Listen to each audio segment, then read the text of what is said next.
அஜித்குமாரும் ரஜினியும் தன்னுடைய புகழை வியாபாரம் செய்யல, ஆனா விஜய் தன்னுடைய புகழை வியாபாரம் செய்கிறார். தமிழக வெற்றி கழகத்துக்கு கூடின கூட்டம் தற்குறியான கூட்டம். விஜய் அவர்களுக்கு ஸ்கிரிப்ட் பேப்பர் இல்லைன்னா மக்களுடைய பிரச்சனை பேசவே தெரியாது. தமிழக வெற்றி கழக தலைவர் விஜயை விலாசும் சீமான். ஃப்ரெண்ட்வுட்ஸ் நேயர்களுக்கு வணக்கம். வீக்கெண்டு அரசியல் நடத்துறாரு விஜய் அவர்கள். வீக்கெண்டுல தான் இவர் என்ன பண்ணுவாரு, கூட்டத்தை கூட்டுவாரு. அது மாத்திரம் இல்லாம இந்த சுற்றுப்பயணத்துல மேற்கொள்வாரு அப்படின்னு சொல்லிட்டு விஜய் மேல பலதரப்பட்ட விமர்சனங்கள் முன்வைக்கப்படுது. அது மாத்திரம் இல்லாம விஜய் அவர்களுக்கு கூடின கூட்டம் கொஞ்ச நஞ்ச கூட்டம் கிடையாது, ஏகப்பட்ட கூட்டம். இந்த கூட்டத்தினால நிறைய பேருக்கு தலைவலி வந்திருக்கு, இந்த கூட்டத்தினால நிறைய பேர் பார்த்து அச்சப்படுறாங்க அப்படின்னு விஜயோட ஆதரவாளர்கள் சொன்னாலும் பின்னாடி நிறைய பேர் என்ன பண்றாங்க, விமர்சனங்களை முன்வைக்கிறாங்க. விஜய் அவர்களுக்கு கூடின கூட்டம், இந்த கூட்டம் ஒரு வெற்றுமையான கூட்டம், தற்குறியான கூட்டம் அப்படின்னு விஜய் மேல விமர்சனங்கள் முன்வைக்கப்படுது. ஆனா விஜய் அவர்கள் எதுக்கு வார இறுதியில இந்த சுற்றுப்பயணத்தை மேற்கொள்ளணும் அப்படின்னா இதுல ஒரு காரணம் இருக்கு. என்னன்னா நிறைய பேர் வேலைக்கு போறதுனால அந்த டைம்ல கலந்துக்க முடியாது. வேலையா விஜயா அப்படின்னு வரும்போது எங்களுக்கு வேலை தான் முக்கியம் அப்படின்னு நிறைய பேர் என்ன பண்ணுவாங்க, விஜய் அவாய்ட் பண்ணிடுவாங்க. அதனால வார இறுதியில என்ன பண்ணலாம், மீட்டிங்கை நடத்திக்கலாம், சுற்றுப்பயணத்தை மேற்கொள்ளலாம் அப்படின்னு சொல்லிட்டு வீக்கெண்ட் அரசியல் நடத்துறாரு நம்ம விஜய் அவர்கள் அப்படின்ற ஒரு குற்றச்சாட்டும் அவர் மேல முன்வைக்கப்படுது. சுற்றுப்பயணத்தை மேற்கொள்ளணும் நீங்க ஆரம்பிச்சிட்ட பிறகு உங்களுக்கு வீக்கெண்ட் என்ன, லீவ் என்ன, தொடர்ந்து 24x7 போக வேண்டித்தானே. மக்களை சந்திக்கணும் அப்படின்னா நீங்க வார இறுதியில சந்திக்க கூடாது, எந்நேரமும் மக்களை சந்திக்கிறதுக்கு தயாரா இருந்தணும். விஜய் அவர்களுக்கு கூட்டத்தை கூட்டுறாருல, இந்த கூட்டம் தான் நிறைய பேருக்கு பீதியை கலப்புது அப்படின்னு விஜய் நினைச்சுக்கிறார். உண்மையிலே அப்படி இல்லை. வார இறுதியில நிறைய பேருக்கு லீவ் இருக்கும். இந்த லீவ் டைம்ல விஜய் போய் பார்க்கலாம், விஜய் போய் சந்திக்கலாம், விஜய் கூட்டத்துக்கு போகலாம் அப்படின்னு ஒவ்வொரு ரசிகர்களும் என்ன பண்றாங்க, நினைக்கிறாங்க. அதனால தான் விஜய்க்கு இந்த ரசிகர்கள் கூட்டம் கூடுறாங்க. ஆனா இதை எப்படி ப்ரொஜெக்ட் பண்றாங்கன்னா விஜய்க்கு தானா சேருது கூட்டம், தானால சேரவே இல்லை. அதை முதல்ல தெரிஞ்சுக்கணும். இப்போ உதாரணத்துக்கு இந்த கூட்டம் கூடுறதுனால நிறைய பேருக்கு இடரில் நினைச்சிருக்கு. ஒரு வீடியோ கூட பார்த்தேன், ஒரு ஐயர் என்ன பண்றாரு, ஒரு பூசாரி ரோட்ல இருந்து அநியாயக்கிரமம் பண்றீங்க, உங்களுக்காக தான் போறேன், எங்களுக்காக போராட சொல்லி யார் கேட்டோம், நாங்க போராட சொன்னோமா? அப்படி போராடுறது என்னையா நீங்க இதுதான் சொல்றோம். தற்குறி கூட்டம், விஜய்க்கு கூடுற கூட்டம் தற்குறி கூட்டம். இவங்க உண்மையான அரசியலை புரிஞ்சுக்கிட்டு வரல, மக்களுடைய பிரச்சனையை தெரிஞ்சுக்கிட்டு வரல, மக்களோடு மக்களா நின்று மக்களுடைய பிரச்சனை எது அப்படின்னு பேசுறது வரல. இவரு சுற்றுப்பயணத்தை மேற்கொள்வாரு. இது மக்களுக்காக போராடுறதுன்னா என்ன, ஒன்றும் புரியலையே. மக்கள் போராடணும்னு சொல்லிட்டு உங்க வீட்டு வாசல இது பண்ணாங்களான்னு சொல்லிட்டு நிறைய கேள்விகள், அடுக்கடுக்கான கேள்விகளை முன்வைக்கப்படுது. சீமானுக்கும் விஜய்க்கும் ஏகப்பட்ட எதிரும் புதிருமா இருக்கு. ஆரம்பத்துல என்னவோ சீமான் விஜய வரவழைத்துதான் பேசினார். அவர் வரட்டும், அரசியலுக்கு வரட்டும், என் தம்பி வரட்டும், எதுல மாற்று கருத்து இல்லை அப்படின்னு சொல்லி பேசிட்டு இருந்த சீமான் விஜயனுடைய வருகையினால சீமானுடைய கட்சி கொஞ்சம் கொஞ்சமா கரைய தொடங்குதுல இருந்து விஜய முழுக்க எதிர்க்க ஆரம்பிச்சிட்டார். இப்போ இரு துருவங்களா என்ன பண்றாங்க, டிவிகேவும் என்டிகேவும் என்ன பண்ணுது இருக்குது. இந்த டிவிகேவுக்கும் என்டிவிக்கும் போட்டி அப்படின்னு நாம் தமிழ் கட்சி நினைக்கிறாங்க. ஆனா விஜய் அவர்கள் சீமான ஒரு பொருட்டாவே எடுத்துக்கவே இல்லை. சீமான் கொடுக்கிற பதிலடிக்கெல்லாம் விஜய் அவர்கள் திருப்பி பதிலடி கொடுக்கறதே இல்லை. அவரு சைலண்டா கடந்து போயிடுறாரு. இங்கெல்லாம் ஒரு ஆள் இல்லப்பா அப்படின்னு சொல்லிட்டு என்ன பண்றாரு, போயிடுறாரு. இப்போ விஜய்க்கு கூடின கூட்டம் இந்த சுற்றுப்பயணம் ஒரு பெரிய அதிர்வலைகளை ஏற்படுத்தி இருக்குதுன்னா சுத்தமா கிடையாது. இதுல விஜய்க்கு பெரிய மைனஸ், அவ்வளவுதான். ஏன்னா முதலும் கோண முற்றும் கோண அப்படின்ற மாதிரி விஜய்க்கு தொடக்கத்திலேயே ஒரு மாபெரும் தோல்வி அடைஞ்சிருக்கு. திருச்சியில ஆரம்பிச்ச அந்த விமான நிலையத்துல ஆரம்பிச்ச விஜய் அவர்கள் அவரு ஸ்பாட் மரக்கடை. இது கிட்டத்தட்ட பாத்தீங்கன்னா இந்த கிலோமீட்டர் பாத்தீங்கன்னா கிட்டத்தட்ட 5 மணி நேரத்துக்கு மேலாக என்ன பண்ணிருக்கு, கடந்து வந்திருக்காரு விஜய் அவர்கள். ஒரு ஒழுங்குமுறை கிடையாது, எப்படி பிளான் போடணும்னு சொல்லிட்டு கிடையாது. மைக்கு பேசுறாரு, கட்டாயிருக்கு. இதுதான் விஜய் அவர்கள் லட்சணம். ஒரு தலைவர் பேசுறாருன்னா ஒரு மைக்கு கூட செக் பண்ண மாட்டாங்க அப்படின்ற ஒரு ரேஞ்சில் இருக்குல்ல. பெரம்பலூர் மாவட்டத்துல ஃபுல்லா கேன்சலே பண்ணியிருக்கிறாங்க. ஸோ இப்படியா தான் என்ன பண்ணியிருக்கிறாங்க, இவருடைய சுற்றுப்பயணம் தோல்வியில் அடைஞ்சிருக்கு. இது வெற்றின்னு சொல்லிட்டு இந்த தற்குறி கூட்டம் குவிக்கிறாங்க அப்படின்னு சொல்லிட்டு நாம் தமிழர் கட்சி சீமான் அவர்கள் விஜயை வச்சு விளாசி இருக்கிறார்.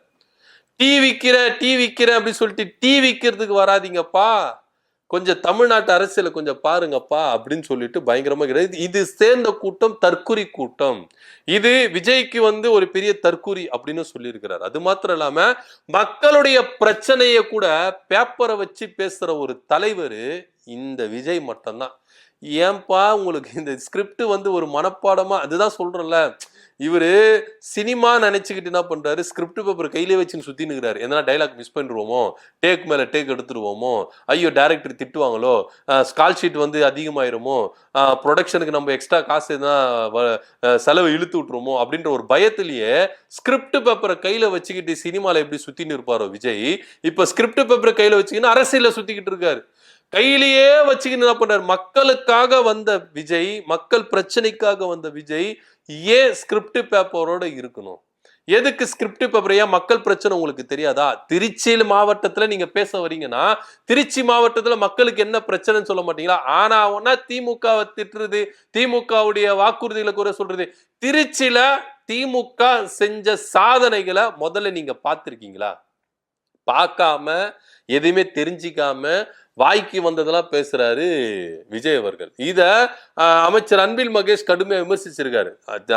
தமிழக வெற்றி கழக ரசிகர்கள் நீங்க வாங்க, உற்சாகமா இருங்க, சந்தோஷமா இருங்க, ஆனா பொது சொத்தை சேதப்படுத்தாதீங்க. ஒரு ஸ்கூலை காலி பண்ணியிருக்கிறாங்க தமிழக வெற்றி கழக நிர்வாகிகள். இதுதான் விஜயோட ரசிகர்கள் பண்ற வேலை. பொது சொத்துக்களை சேதப்படுத்துறது தான் விஜயோட ரசிகர்களுடைய வேலையா இருக்குது கண்டி. பொது சொத்துக்களுக்கோ பொதுமக்களுக்கோ இவங்க என்ன பண்ணல, இடையூறா இல்லாம இருக்கக்கூடாது, நம்ம இடையூறாதான் இருப்போம் அப்படின்னு இடையூறு பண்ணி இருக்கிறாங்க. இவங்க கொஞ்சமாச்சுனா இப்பவே இவங்க இவ்வளவு அட்டகாசம் பண்றாங்களே, விஜய் சொல்ற மாதிரி ஆட்சி கொடுத்துட்டா தமிழ்நாடு எந்த கதிக்கு எடுத்துட்டு போவாங்க இவங்க? அதனால கொஞ்சம் நல்லா யோசிச்சு போகணும். சீமான் அவர்கள் செம்மையா வச்சு செஞ்சிருக்கிறார். இப்போ எம்ஜிஆர் கூட என்ன பண்றாரு, 1 மணி நேரம்னா கூட மக்கள் பிரச்சனை பேசுவாரு. விஜயகாந்த் அவர்கள் மக்களோடு மக்களா நின்று மக்கள் பாஷையில மனசுல வச்சு பேசுவாரு. ஆனா விஜய் முழு சீட்டு வச்சுன்னு பேசுறாரு. எடப்பாடி பழனிசாமி முழு சீட்டு, விஜய் அவர்கள் முழு சீட்டு அப்படின்னு சொல்லிட்டு பங்கம் பண்ணி இருக்கிறாரு சீமான். ஆனா சீமான் அவர்கள் சொல்ற கருத்து, விஜய் சொல்ற கருத்து உண்மையிலே ஏற்றுக்கொள்ள வேண்டிய ஒரு விஷயமா தான் இருக்கு. பிட்டு பேப்பரை வச்சு எக்ஸாம் எழுதுற ஒரு மாணவனும், மனதுல படித்த வைத்து எக்ஸாம் எழுதுற ஒரு மாணவனும், எந்த மாணவன் சிறந்த மாணவன் அப்படின்றத நீங்க நினைச்சுக்கங்க அப்படின்னு சொல்லியிருக்காரு. உண்மையிலேயே இது ஏற்றுக்கொள்ள வேண்டிய ஒரு விஷயமா தான் இருக்கு. விஜய் அவர்களுக்கு மக்கள் பிரச்சனையை மக்களோடு நின்று மனதுல வைத்து பேச முடியாம ஒரு பேப்பர் தேவைப்படுதுன்னா, அப்ப விஜய் இதுமேட்டு இருந்து பேப்பரும் கையுமா தான் சுத்திட்டு இருக்கணும். எழுதி கொடுக்குறவங்க கொஞ்சம் அவருக்கு மனப்பாடம் பண்ண சொல்லுங்க. மனப்பாடம் பண்ணி போயிட்ட ஒப்பிக்க சொல்லுங்க. இப்போ ஸ்கூல்ல கூட நம்ம மக்கப் பண்ணுவோம், மக்கப் பண்ணி என்ன பண்ணுவோம், ஒப்பிச்சிருவோம். அது மாதிரி மக்கப் பண்ணி மக்கள் இடத்துல ஒப்பிக்க சொல்லுங்க விஜய் அவர்களுக்கு. ஜான் ஆரோக்கியசாமி அவர்களை நீங்க என்ன பண்ணுங்க, விஜய் அவர்களுக்கு சொல்லி கொடுங்க. ஏன் இந்த மாதிரி ஒரு சீட்டு வச்சு மக்கள் பிரச்சனையை பேசுறது எதுக்குங்க சீட்டு? நீங்க ஒட்டுமொத்த தமிழ்நாட்டை பத்தி பேச போறீங்க. இப்ப நீங்க அங்க போயிட்டு திமுக தானே கழுவி கழுவி ஊத்தினீங்க, அது எதுக்குங்க பேப்பரு? எதுக்கு பேப்பருங்கிறேன்?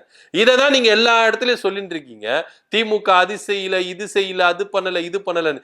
ஆனா அவங்க செஞ்சுக்கிட்டே தான் இருக்காங்க. மக்கள் மத்தியில அவங்களுடைய நன்மதிப்பு ஏறிதான் போயின்னு இருக்கு, இறங்கி போன மாதிரி இல்ல. ஆனா விஜய் அவர்களுடைய பேச்சு தராதரம் கொஞ்சம் குறைஞ்சிக்கிட்டே இருக்கு.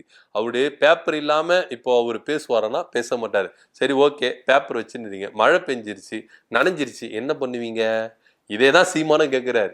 பேப்பர் வச்சுன்னு இருக்கிறது முக்கியம் இல்ல ராஜா, மழை பெஞ்சு நனைஞ்சிருச்சு என்ன பண்ணுவ, அப்ப டைலாக் என்ன பண்ணுவ அப்படின்னு கேட்கிறாரு. கரெக்டான கேள்வி. மழை பெஞ்சு பேப்பர் கரைஞ்சு போச்சுன்னா விஜய் அவர்களால பேச முடியாது. அது மாதிரி தான் பண்ணும். பெனாத்தின்னு இருக்கணுமே கண்டி. அவர் மனசுல இருந்தா பேப்பர் அவருக்கு தேவை கிடையாது. மக்களுடைய பிரச்சனை அவருக்கு மனசுல இருந்தா பேப்பர் தேவைப்படாது. மனசுல இருக்கிறத மக்களோட மக்களா மொழியிலிருந்து கேப்டன் விஜயகாந்த் அவர்கள் எப்படி பேசினாரோ அதே மாதிரி பேசியிருப்பாரு அப்படின்னு விஜய் அவர்களை சீமான் வச்சு விளாசி இருக்கிறார்.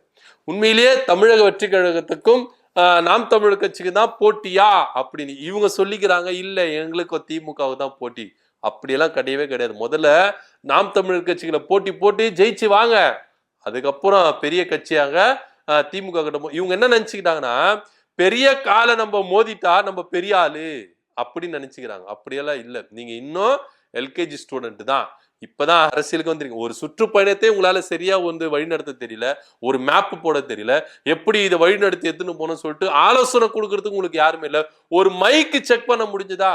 மக்கள் இடத்துல நீங்க மக்களோட மக்களை நீங்க பேச போறீங்க, மக்கள் பிரச்சனையை பேச போறீங்க, நீங்க கையில ஸ்கிரிப்ட் பேப்பர் வச்சிருக்கீங்க, பேசுறது ஒழுங்கா பேசுறீங்களா? மைக்க செக் பண்ணல சார். மைக்க கூட செக் பண்ணாத அளவுக்கு அந்த வேலையில செஞ்சிருக்கிறாங்க அந்த பொறுப்பாளர்கள். இதுதான் விஜய் கட்சி ஆரம்ப நிலை எப்படி இருக்குது பாருங்க. ஒரு சுற்றுப்பயணத்தை எப்படி வடிவமைக்கிறதுன்னு தெரியல, அதை எப்படி எடுத்துட்டு போகணும்னு தெரியல, கரெக்டான சொன்ன டேட்டுக்கு சொன்ன டைமுக்கு அங்க போய் சேரணும் அப்படின்றது தெரியல, ஒரு மைக்க இவங்களால சரி பண்ண தெரியல. இதுதான் விஜயோட வெற்றி பயணம் தோல்வியில அடைஞ்சிருக்கு. விஜயோட வெற்றி பயணம் வெற்றி அடையல, தோல்வி அடைஞ்சிருக்கு. இது முழுக்க முழுக்க தோல்வியின் படமாவே இருக்கு. அதே போல சனிக்கிழமை ஞாயிற்றுக்கிழமை மட்டும் உங்களுடைய சுற்றுப்பயணத்தை மேற்கொள்ளாதீங்க, வார நாட்கள்லயே மேற்கொள்ளுங்க சார். அப்பதான் உங்களுக்கு எவ்வளவு க்ரௌடுக்கு சேருது அப்படின்னு நம்மளுக்கு தெரியும் அப்படின்னு தான் நிறைய பேர் சொல்லிட்டு இருக்காங்க. ஆனா சீமான் சொல்ற கருத்தெல்லாம் கொஞ்சம் ஏத்துக்கொண்ட வேண்டிய விஷயமா இருக்கு. விஜயை கொஞ்சம் அனலைஸ் பண்ணணும், மக்கள் விஜயை கொஞ்சம் அனலைஸ் பண்ணணும்.